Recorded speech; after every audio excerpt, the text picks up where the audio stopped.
Get 6 months of local news for just $2. You get unlimited access to the news and information you need to stay connected to your community. Visit inforum.com/subscribe to get 6 months of local news for just $2. You're listening to Plain Talk, the voice of North Dakota politics. I'm your host, Rob Port. If I sound distracted, it's because I've been busy covering this story all morning. I'm joined by my co-host, Chad Oban. He's right of center, I'm left of center, both sides of the political spectrum. I think it's cathartic. I think it's a necessary and proper debate. I'm glad we're having it. And honestly, we have to do better. Okay, I don't know why I'm getting blamed for this, right?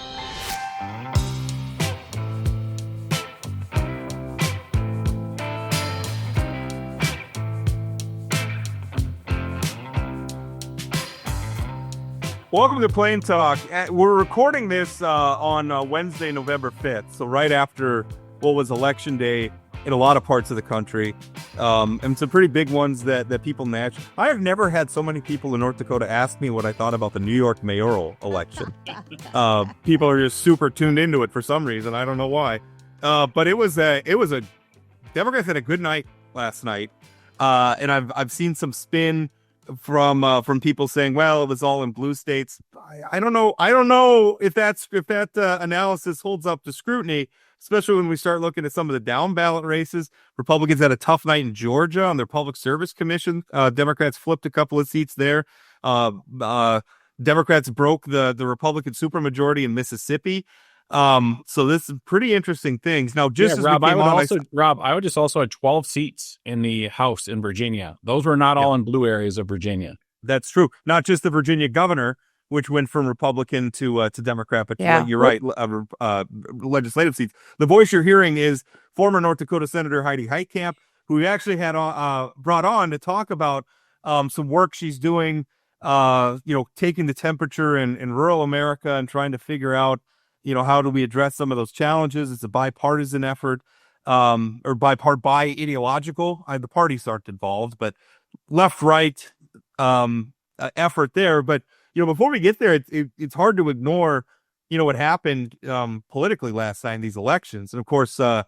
Mamdani winning in New York, although it's hard. That one was like Andrew Cuomo's a Democrat running against another Democrat. The Republican in the race got 8% or whatever. But interesting night, Heidi. What was your read on it? What's your take?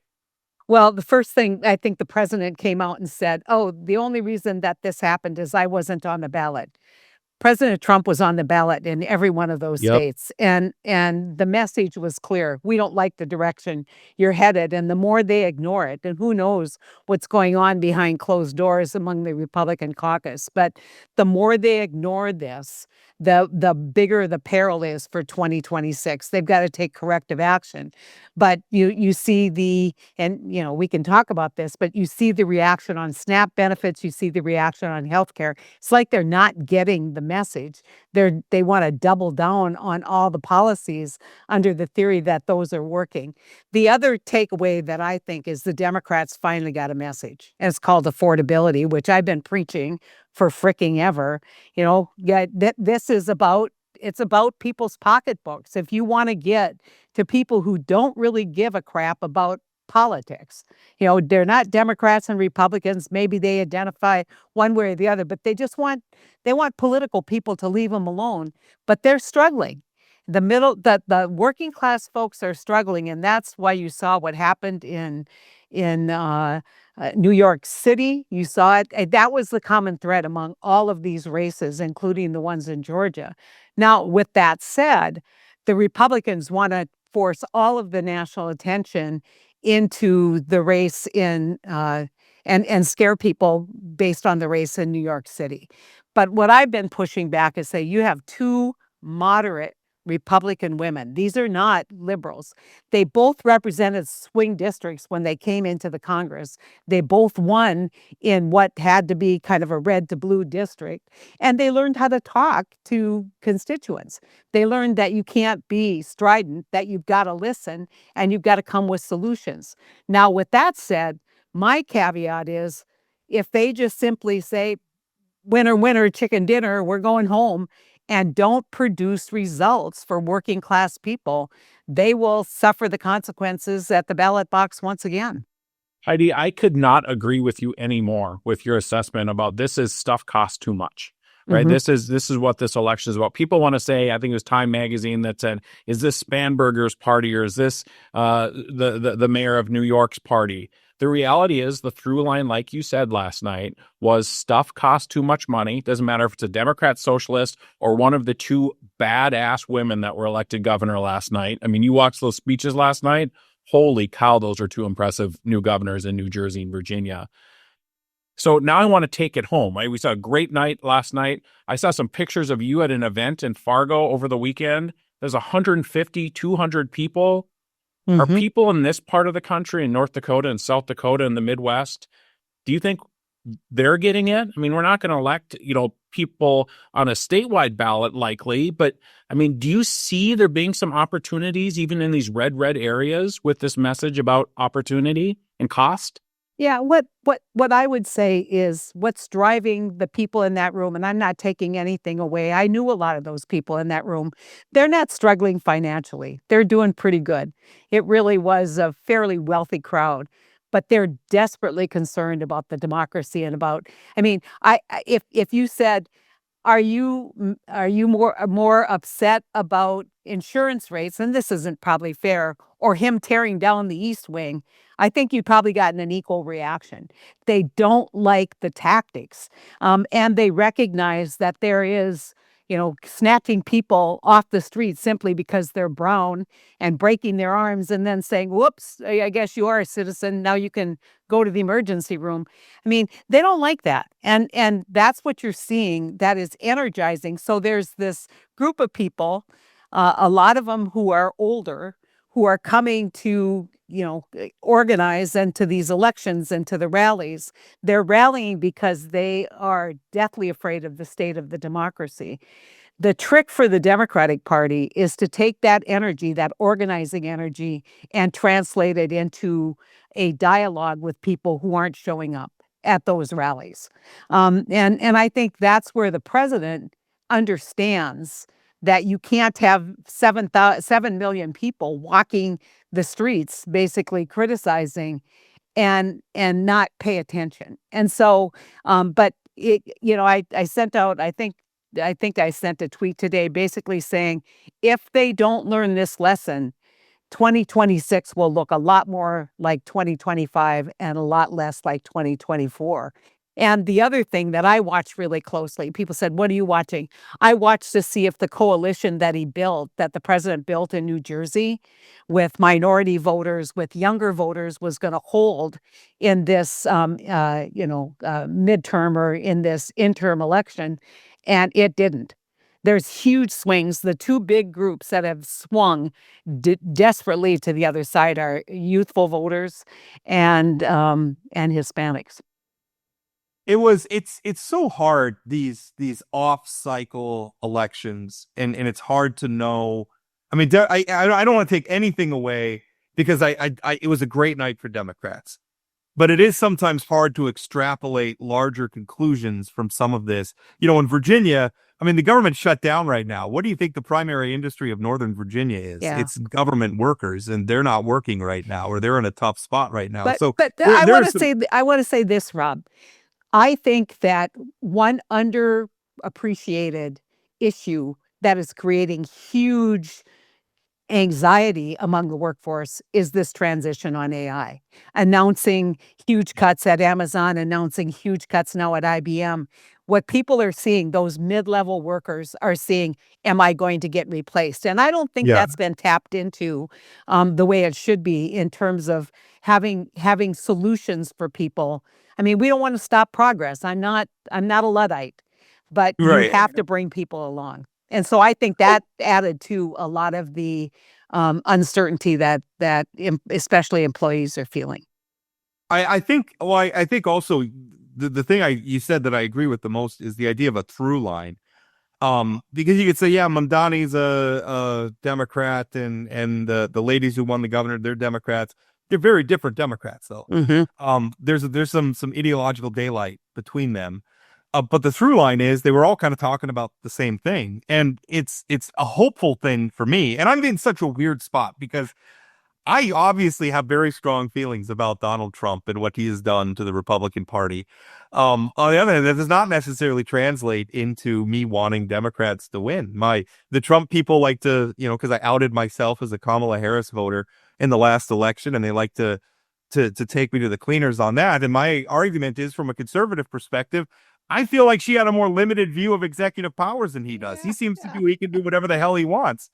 And they don't seem to have a good answer for that. So I'm in a weird spot where I'm not really rooting for Democrats, but also from a competitive marketplace standpoint, I think Republicans need to get some L's to get themselves back on track. And I was happy about that last night. And to the extent that I'm happy about that, I think you're right.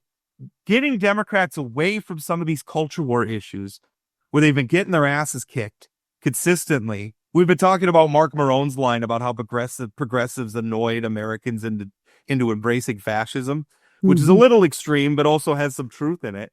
I think moving Democrats away from those issues and on to something that's more universal, like the fact that, hey, you got a 2.5% annual raise, but also your health insurance went up 5% and inflation went up 5%. So now you're poorer.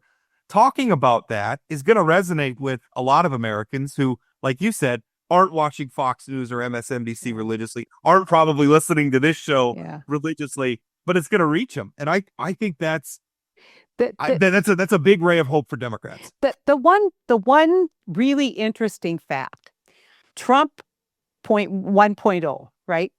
When you look at the growth of the wage growth, it was in the bottom quartile or the bottom, like 7-8% wage growth. And that's why people said, I'm doing better. I actually saw my wages be able to pay more. There wasn't a high rate of inflation. You had low interest rates. And so when people say, oh, well, it wasn't that great, I want to say for a lot of lower income folks, they were feeling pretty good. And then Trump comes in, and now the wage growth, when you look at where it is, it's again in that upper echelon, that 4%.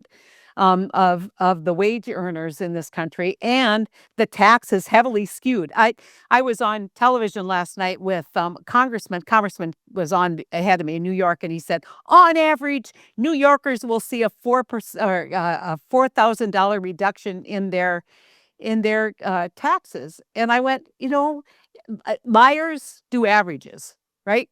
So when you think about all the wealthy people in New York, you're spreading a lot of upper level tax reductions, and the lower quartile are only going to see $130 on average, according to the statistics, in tax reduction. And so if they're pinning everything on the big, beautiful bill, they're going to miss the answer again. And so that, to me, the Democrats' challenge right now is to produce. I mean, people are so cynical about politics and about whether people actually can get things done. And I think, roll up the sleeves, decide what you can do about energy costs, decide what you're going to do, especially in New Jersey, decide what you're going to do about grocery costs. I said, if I were running, Rob, I'd bring out a can of Folgers. And I'd say, tomorrow, I promise you, I'm going to cut the price of Folgers by 70%. I'm going to do it. I'm going to eliminate tariffs. I mean, $25 for a little canister of coffee. I mean, that is a necessity for people. It's certainly a necessity for me. You look at beef, his answer to what the challenges are with beef, totally tone deaf. I think even farmers are a little skeptical, and you're seeing now the kind of fallout on the cheese stuff. I think Chi took him to the cleaners. And so he hasn't had a lot of wins. The Ozempic thing that he's doing, that could be interesting, lowering the cost of prescription drugs. But of course, he's got to put his damn name on it, right? Trump RX, I was like, it's incredible. Hey, by the way, I want to mention something about you too. As you're decrying, kind of those folks who are out buying, kind of America's spirit. I see a Dodgers flag and I see a New York Yankees hat. Yeah. You guys, come on. Pick So a blue collar team. Heidi, here's what I like about the Los Angeles Dodgers is, like any good employer, they take their revenue and they invest it in their employees. And I think that's good. Rather than billionaires putting the money in their pocket, they're investing in their Hey, employees. Chad, I don't think it's going to the dog vendor. Well, Come on. I mean, maybe Come the on. scouting department. All I right. remember years ago I had a Twitter exchange with one of Chad's union cronies, and he was giving me flack for being a Yankees fan. It's like, oh, rich team just buys it, and I'm like, what have you got against these unionized workers getting paid? It just took him out with one punch. So I want to get to SNAP really quick, Heidi, because a couple just anecdotes. Over the weekend, my son and I went and bought some groceries and filled some of those little pantries, you see on the street corners, and one at a school at Wilmore Elementary. And on Friday morning, the thing was full. On Saturday afternoon, we went back and the thing was empty. Yeah. I think people aren't thinking about the food situation and people going hungry in our communities. I think it's 56,000 North Dakotans who count on these benefits. The governor obviously took a good step of nearly $1 million, which is all that Great Plains could handle, is my understanding. But now the president's been told you have to get this money out. And he said, nah, I'm not going to do it. I don't understand the politics of what Trump is doing here, starving kids and seniors for political leverage. How is that a winning political strategy? Well, he believes his own headlines. He believes that, what people want, that people are mean. I mean, he really believes that Americans are mean, and he's going with the theory, and part of this is the longtime demonization of people who are on food assistance, on SNAP. And I tell this story, and I was campaigning in 12, and I was in a rural community, and I won't say which one because I think this pastor is probably still there, and I stood up and I was defending SNAP benefits, and the whole town was like, bleh, bleh, they're all freeloaders. And afterwards, the local minister came up to me and said, I just want you to know that without SNAP, my wife and I would not be able to be ministers in this town. He said, I'm not going to say that out loud, but people, now we're finding out who these folks are who are on food assistance, and it's not a good look. But he's still in the surfer dude. Remember, back when I got there was this surfer dude who was buying lobster, and he became the poster child for waste, fraud, and abuse. And that's terrible, and it should have been shut down.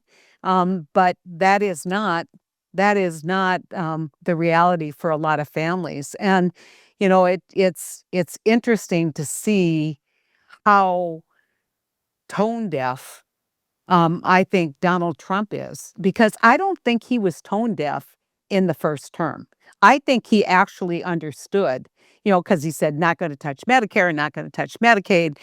These programs are safe with me. He was a big spender. And Rob, you know that. I mean, I always say, if this was the greatest economy in the history of the world, why did he run up the biggest deficits in the history of the world? But he did, because he understood that, no one likes raising taxes and everybody likes spending. And now he's decided he is going to be, kind of the Christmas or Thanksgiving ogre, and it's not a good look. No, I think Republicans make that miscalculation. I've probably made that miscalculation where we get so focused on what I would argue are sometimes real evidence of a lack of efficiency and real fraud sometimes that plague these programs. And we get focused on wanting to fight that. And sometimes the liberal reaction is you just hate poor people. And I think the tendency, I think what has happened to a lot of Republicans is they've kind of become the thing that Democrats have accused them of being. It's like, well, they're going to accuse us of hating poor people anyway. Let's just actually hate poor people. And some of them. Now, I say that, where, I think some of the criticism, like you can argue and we've had debates about this, should SNAP cover some of the things it should cover, things like that. Those are valid debates to have. Nothing wrong with those debates. But he's allowed it to morph in. I had somebody, a prominent Republican, respond to me on social media like, you don't actually think people are starving now, do you? And I said, well, maybe not yet. But I think there's probably a lot of kids in North Dakota, adults and children, who are going to bed hungry, or adults who can't go to sleep at all because they're wondering, I'm going to feed the family Yeah. tomorrow Well, or next and week. and Or how Rob, much credit card debt am I going to run up at the right, grocery right. store trying to make ends meet in the And we're meantime? seeing more and more credit card debt being used to buy groceries. We have record repossessions of vehicles. We have, and good, I mean, not particularly good for North Dakota, but gas prices have come down, but tire prices haven't come down. The tariffs have escalated parts. So if your car breaks down, all of a sudden you're getting, a 20%, 40% markup on repair parts. And, the thing I think that the president doesn't understand is that 80% of all the counties that are in poverty in this country are in rural areas. Rural areas are struggling, and their income level's much less than the average income level. And, after I said you don't do averages, but, there's plenty of people in rural America who are doing pretty well. But there also are a lot of people who, in the past, when I looked at this, when I was in office, what had happened is that there was that safety net. When people weren't doing well in rural America, they moved. It's the migration of African Americans to Detroit and to St. Louis, Route 66. I mean, we could talk about. Even look at North Dakota in the 80s. Our Yeah. population contracting for years. When I first started writing about politics, I was writing about school districts closing because enrollment was declining statewide. Right. But if you look at this and you look at this transition, people aren't moving. And the reason why they're not moving is maybe they're living with grandma, that grandma is doing some health care or some daycare for them. So they couldn't afford daycare. They couldn't afford to rent a house or an apartment in Minneapolis because they'd have to pay a deposit. And so they're kind of stuck. They're stuck in lower income jobs. And that, if I could just transition to the work that we're doing, that's exactly what we've been talking about, which is. Well, I wanted to bring that up. It's the Brookings AEI Commission on U.S. Rural Prosperity, and it's again Brookings Institute. You'd say is probably left of center. American Enterprise Institute, right of center, but coming together and trying to understand. And I'm assuming that's where you're getting a lot of these insights. I mean, you probably had some of these insights before, but hearing at some of these meetings that you've been holding from the challenges people are facing rurally, and they are manifest and very, very real. Yeah. I mean, when you look at the challenges that people have making ends meet in rural America, groceries are going to cost more. People think, oh, well, housing is cheaper. That's not necessarily true. We know that the housing stock all across rural America, especially in our native communities, is greatly depleted and greatly in need of investment. We know that there's a lot of food deserts out there where, you got to buy your gallon of gas at the gas station and not at a grocery store. I mean, you don't get to run to Costco if you're and if the car doesn't run. And I mean, there's just a lot of really, and now we've got the healthcare challenges. And so one of the things that I think two factoids that I would say, Chad and Rob, is that only 3% of philanthropy in this country is invested in rural counties. Only 3%. Think about that. Even though we're, 15 to 20% of the population. And when you look at venture capital, only 2% of venture capital is invested in rural America. Now, venture capital is problematic because it's really centered in California, Massachusetts, and probably DC, and it needs to be spread to other cities as well. But those jobs that are paying more, those jobs that will give you a pretty good income, they're not in rural America. And everybody, I think we all thought, oh, the pandemic, the good news on the pandemic is we can work from anywhere. And now we're seeing people clawing people back to the workplace and saying, you got to come in. And that is hurting remote work. And we got to get financial institutions, we got to get people recalibrated that there's a lot of really, really good employees in rural America if you would just invest in them. Heidi, one of the obviously biggest economic drivers of rural America is agriculture. And,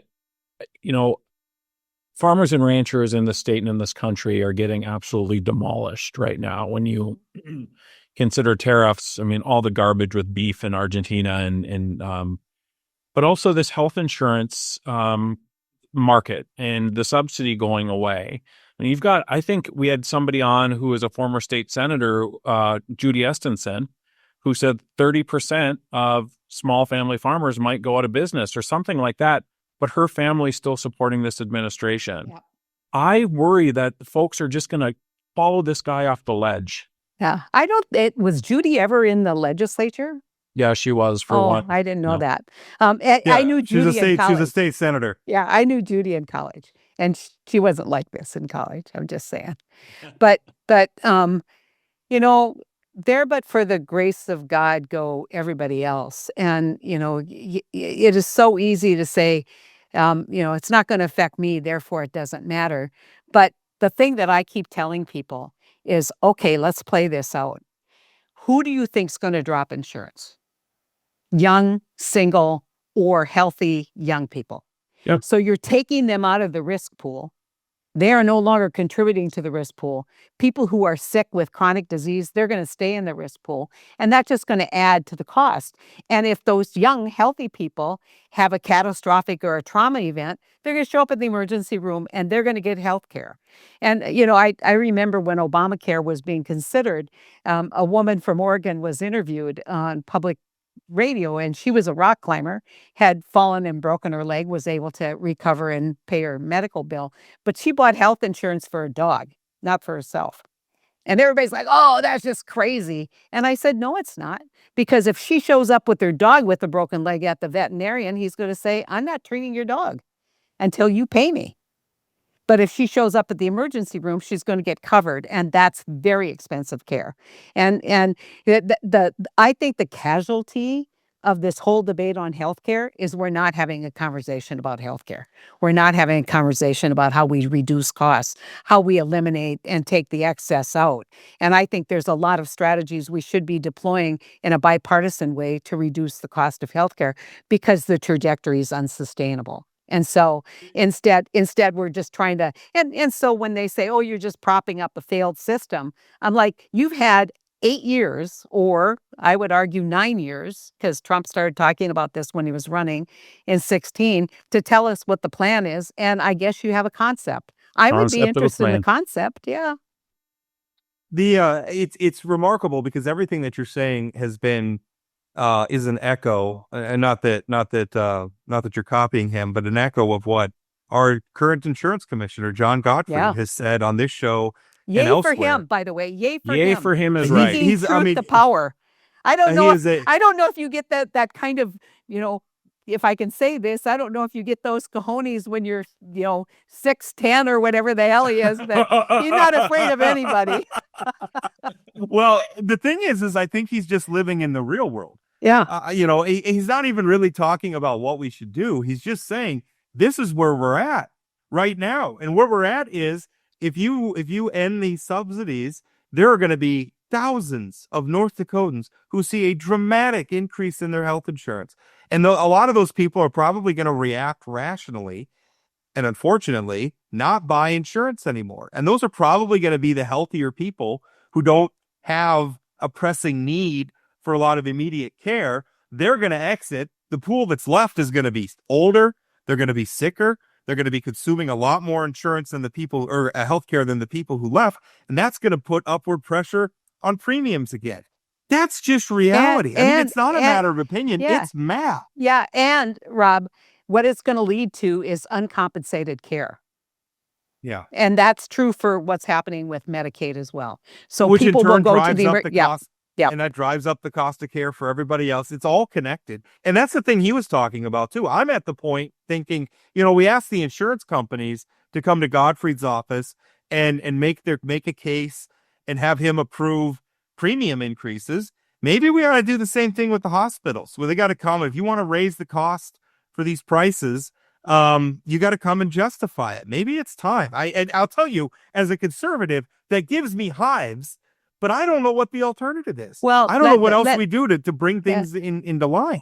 Let me give you an example. I was in Fargo when I was in office, and I convened a healthcare panel because it was, back when John McCain famously put his thumb down and everybody was actually talking about how do we fix this. And we had first responders come because I'm deeply concerned about what's happening in rural areas as people age out of that system, whether we're going to have emergency response. And the Fargo ambulance service that was there told me that every other day they made an ambulance run to one house, took that person to the emergency room at Sanford, and then they were discharged, and then that repeated. And I said, how much do you think it costs every time that happens? It was like $10,000. So maybe we need somebody out there doing mental health analysis at a lower cost. Maybe there's interventions that would be a lot cheaper than hauling someone in an ambulance to the emergency room. And I think we can't talk about this without talking about dental and mental health care. And so I'm I think big that the believer. conservative on the cause, the conservative on the show said, "Hey, what about price controls?" And then the former Democratic senator's like, "Hey, Ford, pump the brakes." Hey, Heidi, like this idea of people choosing not to get insurance isn't just like, if people are listening and think this is just a theory, this is the No, reality. no, There's no. a woman up the street from me who's married. She and her husband are both self-employed. They have 2 children under the age of 10. She just posted on Facebook that she's making that decision right now, if she's going to have health insurance or not for her healthy husband, and their children. This is happening today. And it's scary. And what I would say is that if she does buy health insurance, it is going to be a catastrophic, an incident over $50,000, so that they can do risk mitigation at that very top, and then just hope that they stay healthy, that they don't have, that the kids don't fall off the swing and need stitches and a trip to the emergency room. And the other challenge about this, and I just had my hip replaced, so, I'm really old. My Anyway, mother-in-law just had her hip replaced, yeah, Heidi. How are you doing? She's yeah, doing I'm doing great. good. It hurts a little. I think I'm trying to do too much to begin with. Pushing But too hard. right, but think about this. I just looked at what the doctor billed and then what the insurance paid and the doctor had to write off. If you don't have health insurance, you're going to pay what the doctor charges. And that usually is, a premium of 100%. So you don't have anyone negotiating those rates. And to your point, Rob, guess what? Maybe there is where we need to talk about price controls, that you can't overcharge people without health insurance at a rate that's so much higher than people who don't. That's what got us in trouble to begin with. People without insurance not having anyone negotiate those rates, and all of a sudden they're getting charged the full amount. Last question before we let you go, and in the context of your work in rural America, I wrote a column recently, wondering what it was going to take for rural America. We all know how rural America is voting. Yeah. They voted overwhelmingly for Trump. I mean, that's his base in a lot of ways. And to me, Chad and I discussed this. What's it going to take? I mean, is it crop prices? Is it tariffs? Is it inflation? Is it all the above? I mean, how do they change? And I say that. I mean, I remember 2012 when you first got elected to the U.S. Senate, and watching all those rural Eastern North Dakota rural farm counties come in for you, and then watching in 2018 when they flipped. I mean, that's when I knew in 2018 that you weren't going to get over the line, when I started seeing, Griggs County and a lot of those just coming in red. It was like, oh boy, there's something's changing here. And so I'm wondering what's it. I mean, my point of bringing that up is those voters can switch, right? So what's it going to take for them to switch again? Because I'm looking, they're taking it on the chin.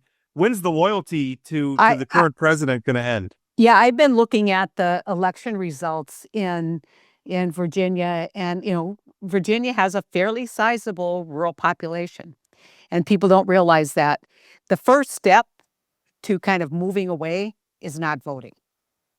The first step is, I don't have any enthusiasm. I'm not going to vote for the Democrat because that's a bridge too far, but I'm just not going to vote for the Republican either. And so I think that when you say when is this going to switch? The thing that I look for is drop off voting in rural, because rural America has always voted at a much higher percentage rate than a lot of people in inner cities. And so, their performance is 80%.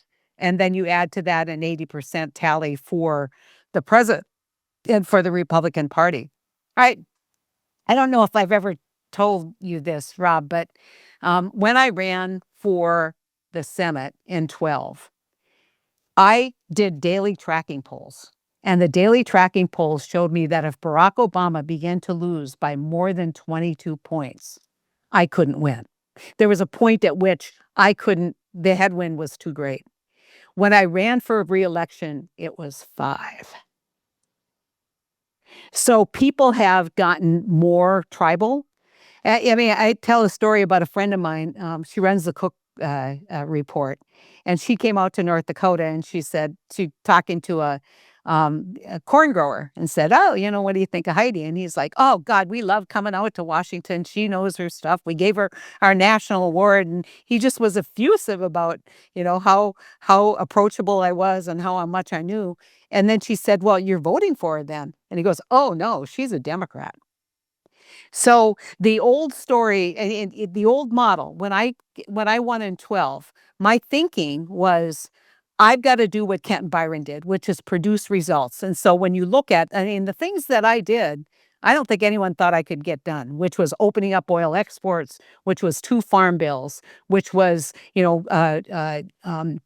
small bank reform, which was painful because it wasn't very popular within my own party. And so I was willing to do all those things with the theory, and because they were the right things for the state, with the theory that if I produce results, that's going to achieve election success. And that wasn't true, because these races have become nationalized down to the school board. And that is a very dangerous trend.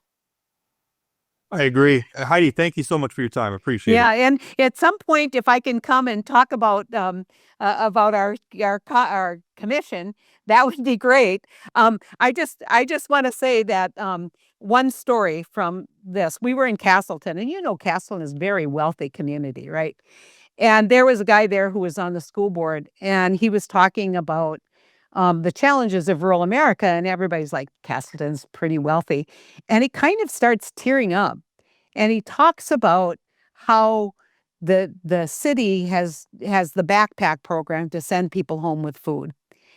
And he literally had to stop talking for almost a minute. And he said, if you had told me children were going hungry in Castleton, I wouldn't have believed you until I was on the school board. And so, these are children. You can, point the finger at the parents. You can point the finger at the grandparents. A lot of them are being raised by grandparents. And Chad, you know this from your brother, Sean, who is a school principal in a very challenging school district. A lot of those, they don't know who's going to pick them up time to time, that there's so much family disruption. And so I think, I don't think that they're doing, I think if you go back and take a look, I think that there is a growing awareness about what hunger looks like, even in a state like North Dakota, and even in wealthy communities. Yeah, I agree with that. The panel, and I apologize, we got kind of overtaken by events a little bit, but it's called America's Rural Future. It's the Brookings AEI Commission on U.S. Rural Prosperity. If you Google, you could find out lots of information about that work. Fascinating stuff. Heidi, thanks for your time. Thanks, you guys. Hey, Plain Talk listeners, have something to say? Call or text Plain Talk with your questions, comments, or headlines you want us to cover. Just dial 701-587-3141. Leave us your message or shoot us a text with your name and location, and you could be featured on an upcoming show. Hi, my name is Ashley, and I am in Jamestown. Hey, Rob and Chad. My name is Tony. I live in Grand Forks.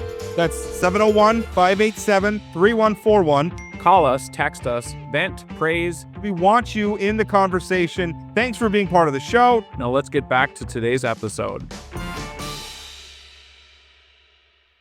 Chad, I am in such a conflicted part of my life right now. I have dedicated my life to promoting conservative politics. Generally, that's meant supporting Republicans. And I'm now in a place where, like I'm agreeing with Democrats on a lot of this stuff. And I guess that's what gets me made fun of. Oh, Port, you're a Democrat now, and how dare you? But I mean, to me, a lot of this stuff just comes down to reality. Like I want to live in the real world. And a lot of the stuff Heidi's talking about, even though, I mean, I was very much opposed to her election in 12. I was very much opposed to her reelection in 2018.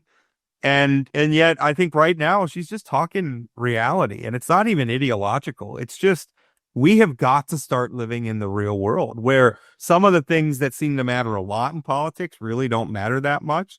And some of the things that get glossed over in politics really frickin' matter because they're hurting people. Yeah, so we sort of talked about this after we stopped recording with Senator Heitkamp, but a third of the money that was spent against the Democrat governor's candidate in Virginia was around trans people. Trans issues, yeah. Yeah, and the reality is when you can't afford health insurance and you can't feed your family, something like what some other individual that doesn't affect your life at all has less bearing on your vote.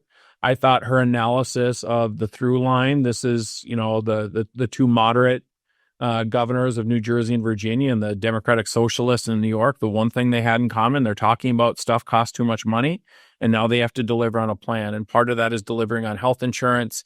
I think housing is another issue, but I hope Democrats were paying attention. I tweeted this morning that if Republicans were paying attention last night, they'll open up the government, restore the SNAP benefits, and take care of the health care subsidies. If Democrats were paying attention, they're going to talk about how expensive health insurance is and how expensive everything else is. And that's all they're going to talk about. There's some lessons to be learned last night for both parties. I think also the thing, because Republicans were very successful with the social issues and the culture war issues in really the last few election cycles. But I think that the problem with those issues, aside from the fact that a lot of times they're trivial and motivated by cruelty, the problem with them is they're the sort of things that voters can indulge when they're otherwise feeling pretty secure. That's exactly right. Right. It's easy to spend a lot of time being super concerned about what some trans athlete who won a championship in some 3 states over from you. You could have the time to do that when your family's fed and you're moving up the economic ladder and you're feeling good about life. You don't care about those things so much when you can't feed your kids. And I think I think is really going to be the fulcrum on which this election cycle hinges. If Americans are really hurting, they're not going to care. Like the stuff about trans people and the fear mongering and all the other issues, they're not going to care about that stuff as much as they care about, I need to be moving up the economic ladder again. I need to be able to feed my kids. I need to be able, by the way, also to be able to afford some fun for myself and my kids as well. It shouldn't be just about feeding ourselves. We live in the greatest damn country in the world. You shouldn't have to be scared to take your kids to a movie because you might not be able to afford the next grocery store visit. So, Rob, I think Republicans also need to learn from what Democrats did during the Biden administration. You remember Bidenomics or whatever he called the thing. So they were running around bragging about the stock market being up and completely being oblivious to people who couldn't afford their groceries. Heidi was right. Affordability. Yeah, the same thing is happening right now. It's great that people's 401ks are up. I even heard somebody say, hey, yeah, you're getting a tax cut that you'll see at some point, but you have to pay your food bills today. And so not everybody has a 401k. The stock market going up, that's good for some of us. But that's not also like even if you have a 401k, you might also be 15, 20 years away from accessing it. Right. The fact that it's doing well doesn't change the fact that I got to pay groceries today. Yeah. And so I think Republicans have their head in the sand a little bit on this thing. I think Republicans have their head in the sand on SNAP. I think you wrote a column about how these are our neighbors. LIHEAP is going to hit really hard pretty soon. I would be shocked if the government's not open in the next several days, because if you're a Republican and you're looking at the results of the election last night, even the president admitted that the government being shut down was one of the reasons why Republicans got it handed to them last night all over the country. They better do something. This idea that the voters are going to blame Democrats for the shutdown, even though arguably, I mean, I guess from a procedural perspective, you could say that it is. as a practical matter, I don't think the voters are in the mood to blame Democrats for it. And it's probably one of the prices Republicans pay for Donald Trump being so visible all the time on all of these things. And I'll tell you the other thing, Trump being impermeable to accusations about, ethics and morals and all the rest of that stuff. Again, those are things that voters like. It's funny when things are going well, and you could just kind of write it off as, who cares what he's doing? I'm doing well. But when you start seeing him like, I'm going to build a $300 million ballroom, but this person over here in Stutsman County can't make ends meet, they're going to start to care a lot more. I mean, some of those dynamics around where Trump has just seemed like made of Teflon, nothing sticks to him.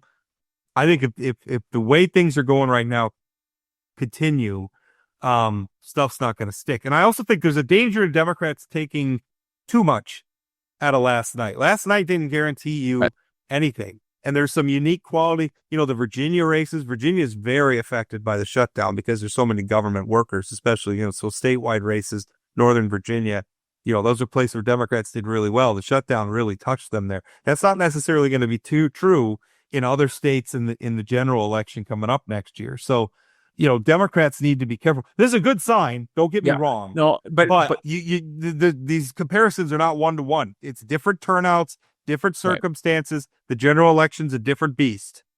I think the two governor's candidates in New Jersey and Virginia, they are bluish states, right? So them winning in a state that, usually 5 or 6 points, but they ran up the score to 12. Even though in Virginia, they replaced the Republican incumbent. Yeah.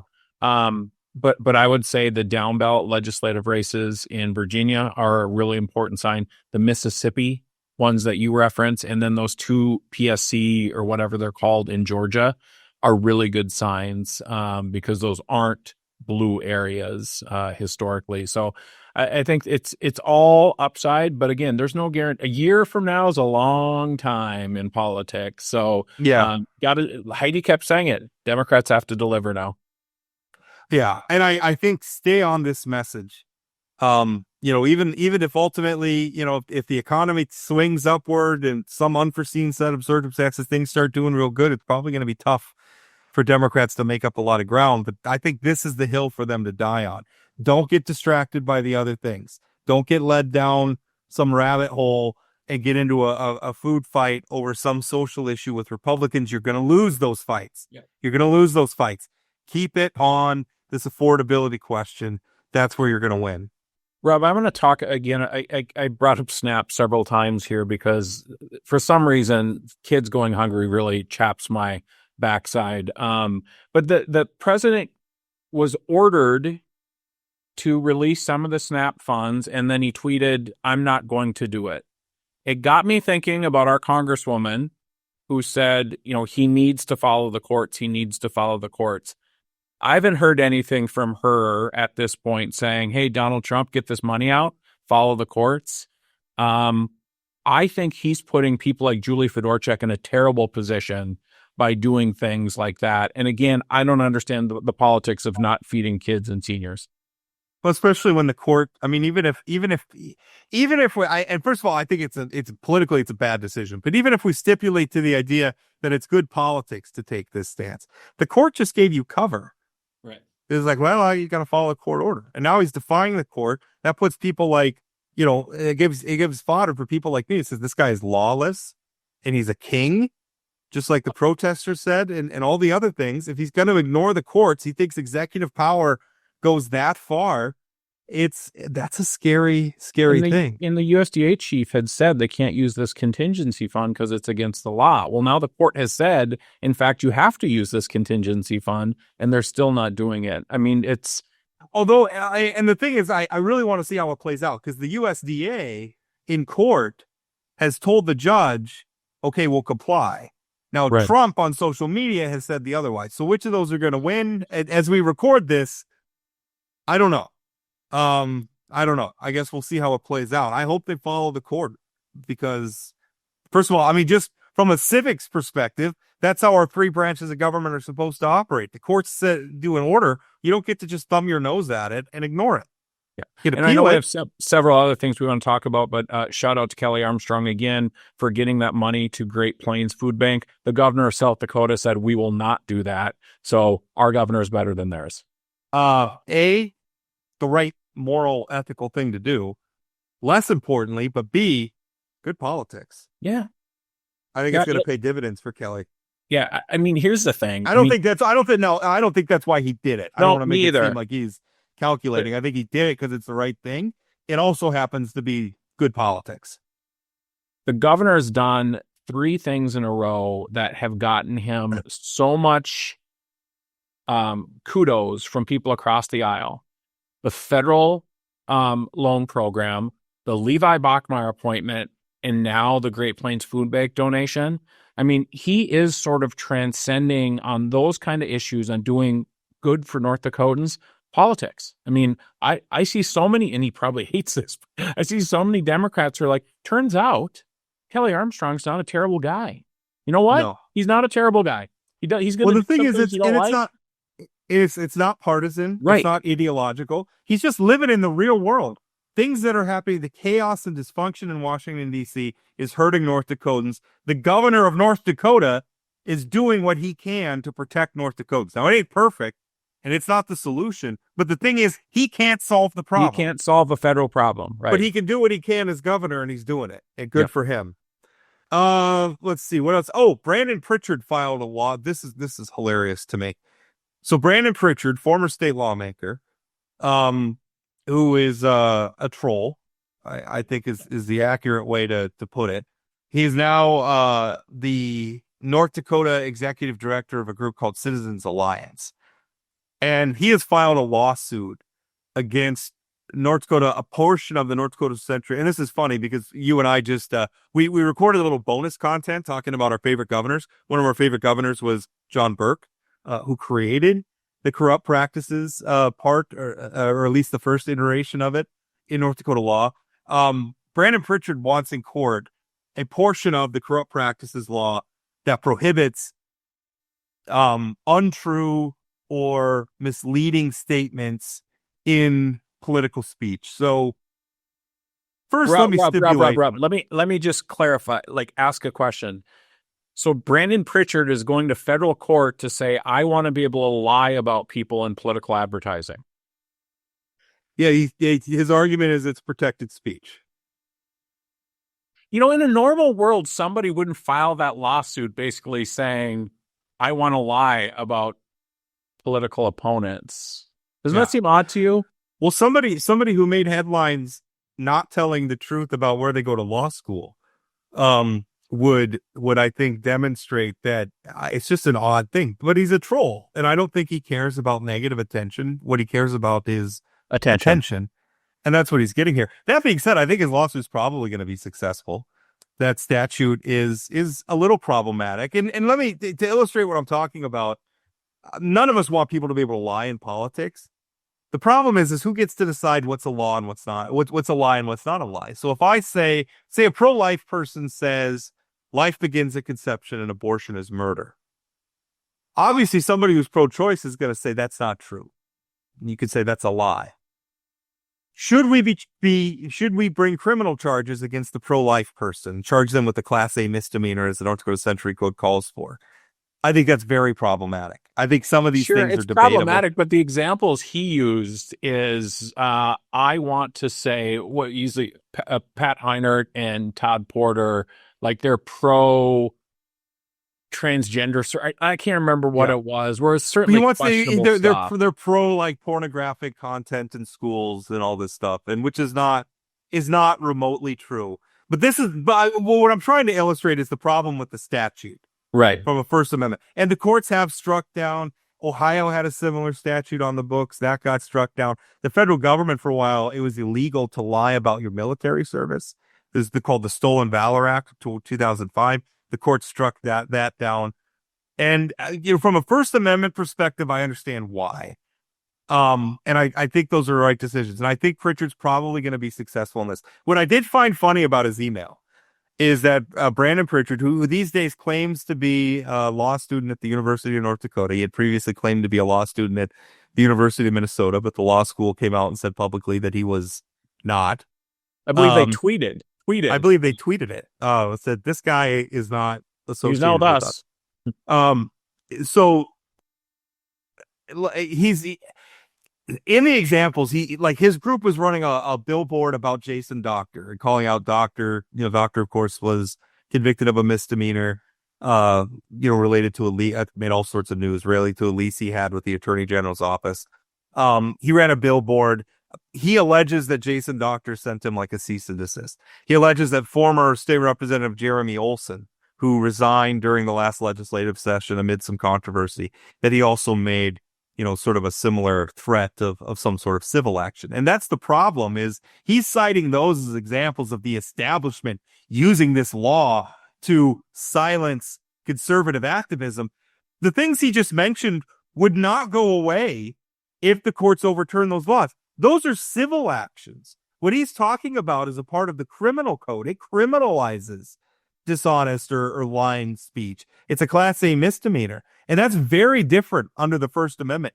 The example in the law is the government criminalizing speech, not a private citizen seeking relief from the courts if they feel they've been defamed or libeled or slandered in some way. So I would think that a law student would maybe understand. I'm a college dropout, and I understand the distinction between criminal law and civil law. Apparently, Mr. Pritchard does not. I think your expectations are too high. The University of Minnesota Law School isn't a great law. Just kidding. It's a great law school, and he also didn't go there, so we should not use that against him. The University of North Dakota Law School is also a pretty damn good school. It is a good law school. I know lots of people went there that are brilliant. But I don't think he cares about being accurate or making a solid. He likes when people like you and I are talking about him, Rob. He does. He does. Sometimes he makes it unavoidable. I guess that's the one thing he's really good at. I will also add, I'm not aware of that part of the Corrupt Practices Act ever being prosecuted in my going on 30 years of covering North Dakota politics. I keep saying that. It's like 25 years. Even so, I have never heard of anybody being prosecuted under that. I've never heard of a prosecutor even attempting to prosecute a case under it. The idea that law is being used by anybody to suppress speech in North Dakota, nobody's using that law. Nobody. And again, now you'll hear people talk about it sometimes, right, and they'll complain about it. But as a practical matter, charges being filed in court hasn't happened. Not that I'm aware of. I'm just amazed by the politics that anybody would want to put their name on a lawsuit that says, "Listen, we should be able to lie about our opponents in advertising." I don't think politically, that. Legally, I think probably. Sure. I mean, if he really does take it all the way through, I think he'll probably be successful. Politically, that's a feather you want in your cap. That's weird. All right. Hey, let's get to a listener text. By the way, if you want to leave us a voicemail, send us a text anytime. 701-587-3141. I absolutely love getting these, Chad. This one comes from Anthony in Bismarck. He says, Rob and Chad, thanks for the show from October 31st. You made a strong point about buying North Dakota beef and product. Any chance you could mention how you make sure you are doing that? The USA does not have country of origin labeling. I make sure to buy from my local butcher shops, and I try to buy directly from North Dakota producers. How do people confirm it is North Dakota beef? Sometimes it can be difficult to find producers. I know that people, like, there's kind of a private market where people can buy like shares and then when it gets slaughtered, they get like a share of the meat. I've heard of people do that. I don't know that there's a way to go into like the grocery store, short of implementing country of origin labeling, which has been a priority for North Dakota beef producers for a long, long time. Short of implementing that, or short of some sort of a direct arrangement with a rancher or a butcher, I don't know how you guarantee it. Yeah, so a couple things. I'd say, one, I'm a big supporter of implementing country of origin labeling, or state of origin labeling, even better, so we know it's North Dakota beef. But I think going to your local butcher is probably the most likely scenario. And I'll tell you, the nice thing about, like, I know down in Edgeley, there's a new butcher shop, and they butcher the beef right there from that cattle's being grown right down in the Edgeley area. I go to 3B Meats, free advertising for 3B Meats right here on Main. favorite butcher shop I've ever had in my life. They're a little bit cranky, but they're super helpful. And I think just try to buy local. I think that's the biggest thing you can do. And there's probably no guarantees, but also ask. That's how you know. It's like I don't know why that made me think of Seinfeld and the soup Nazi. Yeah, but it's just it's just like if they're a little bit mean to you, you probably know that they're selling a good product. And let's be clear, these guys aren't mean. They're all it's a family-owned business and whatever. But I get my prime ribs every Christmas from there. But I think ask also. Like I guess now that I think about it, I don't know about for sure that 3B gets their beef from North Dakota. I suspect they do. But ask, because I think now more than ever, supporting our local ranchers is really, really important. I agree with that. Honestly, I buy hamburger, occasionally buy steaks or whatever from the grocery store, and I don't really put a lot of thought into where it's coming from. I agree with the labeling. Let's be transparent about it, and then let the market sort it out. Right. I think that's and also, by the way, Senator Kramer, I think has been doing. He's been driving me nuts over the last few years, but I think one thing he really wants the Justice Department to take a look at, the consolidation in the slaughtering, meat packing industry, where there's only just a few owned by very, very large companies. I think there may be some ways we could implement some more competition in that area. Anytime you see an industry get narrowed down to just 1, 2, 3 companies, something's gone wrong in the marketplace. I think there's an opportunity to correct things there as well. And I would also just say, if we have any ranchers that are listening or Stockmen's Association, if you have any other tips for how folks can get to North Dakota beef, send us a text. Send us a text. The number 701-587-3141. You can text it or you can call it and leave a voicemail. I promise we won't answer if you call it. It'll just go to voicemail. You won't have to talk to a person. You can leave it in there. We don't even necessarily have to use your name if you don't want. If you just want to throw something in the hopper, we're happy to listen to you. All right, we're going to end it there. Follow us on the social media things. Plain Talk ND is our handle on YouTube, TikTok, Facebook, X. Coming up on Friday's show, we were talking to former Senator Heitkamp about, health insurance. You finding a lot of room for agreement with John Gottfried. In fact, we had John Gottfried on earlier this year, back in August. We were predicting a lot of the things that are happening right now in health insurance. He predicted that they were going to happen. We're going to have him on to get a little bit of an update on that. I can't wait to tell him about Heidi's comment about him having big cojones because he's 6'10".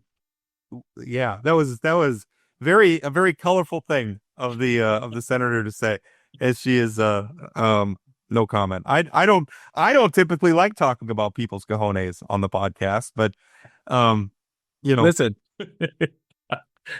I'm done with it. Let's end it there before we get ourselves in trouble. Thank you for listening. We'll talk again. That's it for today on Plain Talk, the voice of North Dakota politics. Plain Talk is a production of Forum Communications Company.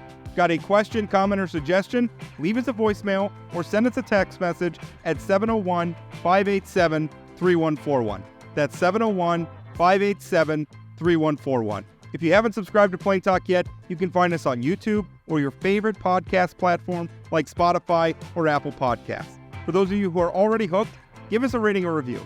And don't forget to share or tell a friend. Special thanks to my co-host Chad Oban, and from myself and everyone at Plain Talk, thanks for listening.